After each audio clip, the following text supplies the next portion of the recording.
Assalamualaikum ya Ustadz. Waalaikumsalam. Jadi ceramah kita pada malam ini temanya gimana Ustadz? Subhanallah. Senyum Ustadz ini loh. Ya. Jadi kita ngomong tentang bersatunya antara lelaki, percampurannya antara lelaki dan perempuan. Percampuran antara lelaki dan perempuan ya Ustadz ya. Subhanallah. Bisa dijelaskan Ustadz gimana itu antara pencampuran lelaki dan perempuan ya Ustadz ya? Ya. Subhanallah. Innal hamdalillah nasta'inu wa nastaghfiruh wa na'udzu billahi min shururi anfusina wa min sayyiati a'malina. Sallallahu alaihi wasallam Muhammad wa ala nabiyyi Mustafa. Jadi di dalam Islam itu ada dua. Kita langsung fokus ke dua tingkatannya langsung.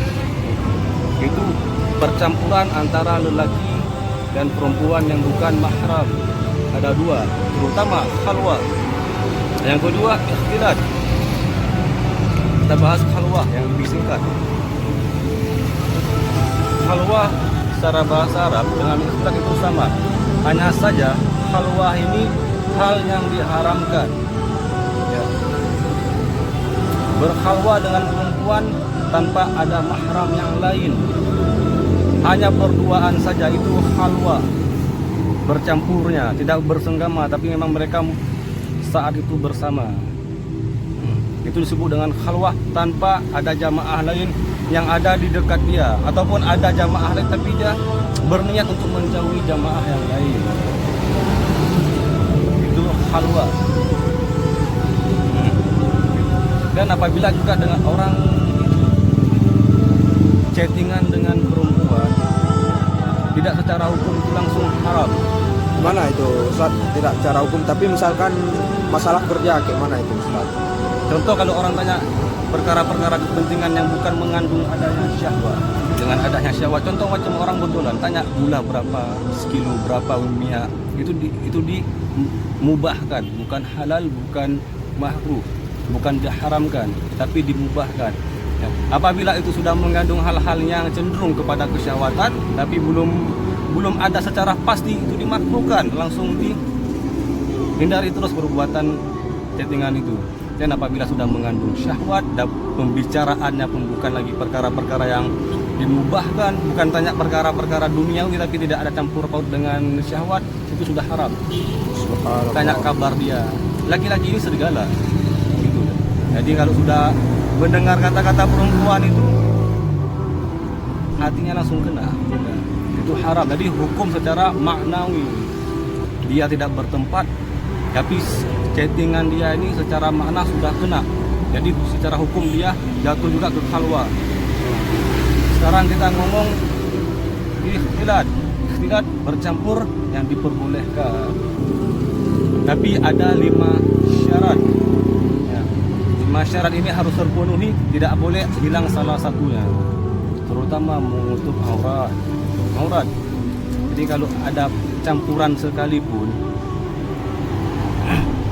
campuran antara lelaki yang bukan mahram sekalipun, satu orang saja tidak menutup aurat, apabila ditengok dengan yang lawan jenis, maka gabungan itu semua menjadi haram.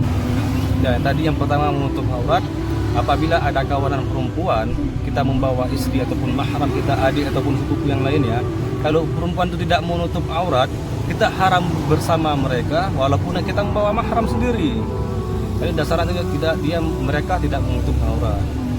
Sikat saja. Yang kedua, beramai-ramai. Nah, ini lebih jelasnya. Jadi kalau ada persatuan antara laki dan perempuan, apabila mereka hanya berdua saja, itu sudah lari ke khalwah, bukan lagi ikhtilat, itu maka menjadi dia haram. Yang ketiga, tidak berdempet-dempetan.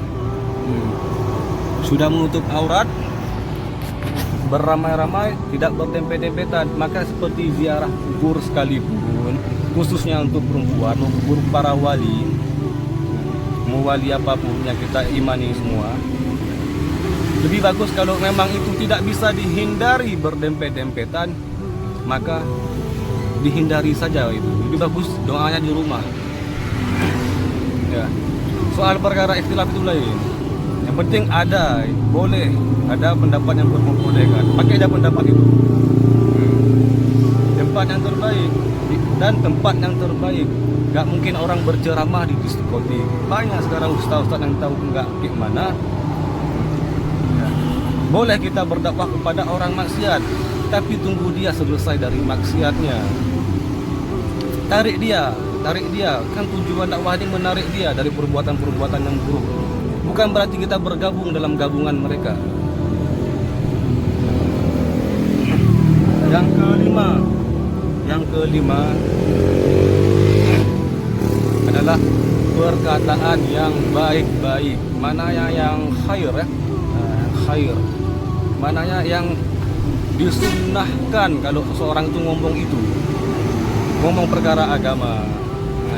Apabila ada orang-orang yang ada satu kelompok yang bersusahan, kita membawa kelompok kita sendiri ngomong untuk membantu finansial mereka, memang perkara dunia, tapi itu dianggap baik oleh Allah. Nah, itu diperbolehkan. Jangan seperti ngomong porno, walaupun bercadar sekalipun, kalau yang dipandang adalah kenapa nggak dirayu ya?